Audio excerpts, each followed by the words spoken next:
अध्यक्ष महोदय, मी सर्वप्रथम आदरणीय मंत्री महोदयांचा आभार व्यक्त करतो की या अतिशय वाशिम जिल्ह्यासाठी महत्त्वाचा असलेल्या विषयाबद्दल पाच घेतली ना, सकारात्मक आहात. उत्तर सुद्धा सकारात्मक आलेलं आहे. आदरणीय अध्यक्ष महोदय, वाशिम जिल्हा हा गोदावरी नदी आणि तापी नदीच्या रिजवर आहे. छोटा जिल्हा आहे, तरुण जिल्हा आहे. आमची तहान मात्र मोठी आहे. 6 तालुक्यांचा जिल्हा मंत्री महोदय आमचा आहे. नदीजोड प्रकल्प हा महत्वाकांक्षी विदर्भासाठी जो प्रकल्प जाहीर झाला होता, तर पहिल्या GR मध्ये 15 तालुके आणि 6 जिल्ह्यांचाच उल्लेख झाला होता. पण आमच्या जिल्ह्याचे माजी मंत्री आदरणीय ठाकरे साहेब असतील, स्वर्गवासी पाटणी साहेब असतील आणि मी आपल्या राज्याचे तत्कालीन जलसंपदा मंत्री उपमुख्यमंत्री देवेंद्र फडणवीस साहेब यांच्याकडे पाठपुरावा केला आणि त्यांनी आमच्या सगळ्यांच्या गोष्टीचं लक्षात जी माहिती घेतल्यानंतर आपल्या जो GR निघाला 20 ऑगस्ट 2024 मध्ये, त्यामध्ये जनक साहेब फक्त 2च मिनिटात मांडा.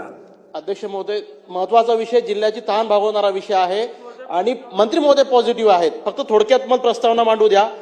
जो त्यामध्ये उल्लेख झाला 20 ऑगस्टच्या GR मध्ये आदरणीय मंत्री महोदय, त्यामध्ये वाशिम जिल्हा तसेच नळगंगा ते पैनगंगा या गोष्टीचा उल्लेख त्यामध्ये झाला होता आणि सर्वेक्षणामध्ये समावेश करावा हा त्यामध्ये उल्लेख झाला होता.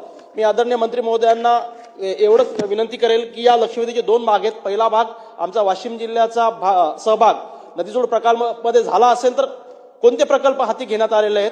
दुसरा महत्वाचा या लक्षवेधीचा भाग असा आहे की चाकातीर्थ प्रकल्प जो अतिशय महत्वाचा आहे, मालेगाव शहराजवळचा प्रकल्प आहे.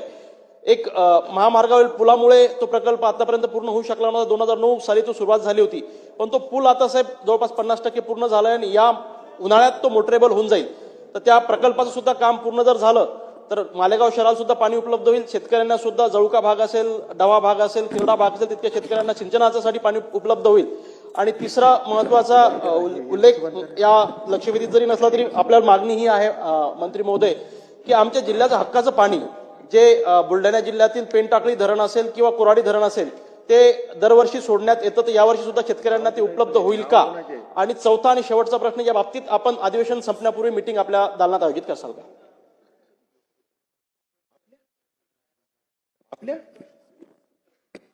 अध्यक्ष महोदय, सन्माननीय सदस्य त्यांनी हा प्रश्न विचारला आहे. त्यांच्या मतदारसंघासाठी अतिशय महत्वाचा प्रश्न आहे आणि आपल्याला माहिती आहे नळगंगा जो आपला प्रकल्प आहे, वैनगंगा नदीजोड प्रकल्प, त्या प्रकल्प आधी त्याचा तुमच्या तालुक्याचा समावेश त्यात नव्हता. आपण सांगितलं 20 ऑगस्टला जो GR निघाला, त्यामुळे या ठिकाणी आपलाही तालुका या ठिकाणी त्याचा समावेश करण्यात आला. वाशिम जिल्ह्यात. हा ठीक आहे, पण आपण जे प्रश्न उपस्थित, आता खरं वेळ कमी आहे, खूप या ठिकाणी बोलता येईल, पण आपण जो प्रश्न या ठिकाणी उपस्थित केलेला आहे की लवकरात लवकर हा प्रकल्प मार्गी लागेल का? कारण पुलाच्या उंचीमुळे, कारण हा प्रकल्प जर पूर्ण क्षमतेने आपण अडवला तर त्या ठिकाणी हा पूल पाण्याखाली जाईल, तिथली रहदारी बंद पडेल आणि म्हणून PWDने त्या ठिकाणी टेंडर काढलेलं आहे. पुलाचं काम सुरू आहे. आता स्लॅब टाकायचा राहिलेला आहे. तो स्लॅब टाकला, मला वाटतं की आपलं हे काम लवकरात लवकर, म्हणजे PWC आपलं बोलणं झालेलं आहे आणि हा प्रकल्प लवकरात लवकर मार्गी त्या ठिकाणी लागेल. पुढे आपण प्रश्न आपला, आता तुम्ही 4-5 प्रश्न मीटिंग घ्यायची ना, आणि मग कशाला एवढा वेळ येतात? तर अध्यक्ष महोदय, मुंबईला गेल्यावर आम्ही लगेच या संदर्भामध्ये आताच घेऊ, उद्या या संदर्भामध्ये बैठक लावून घेतो. सगळे अधिकारी इथेच आहेत आणि त्यांचे सगळे प्रश्न मार्गी लावून देतो.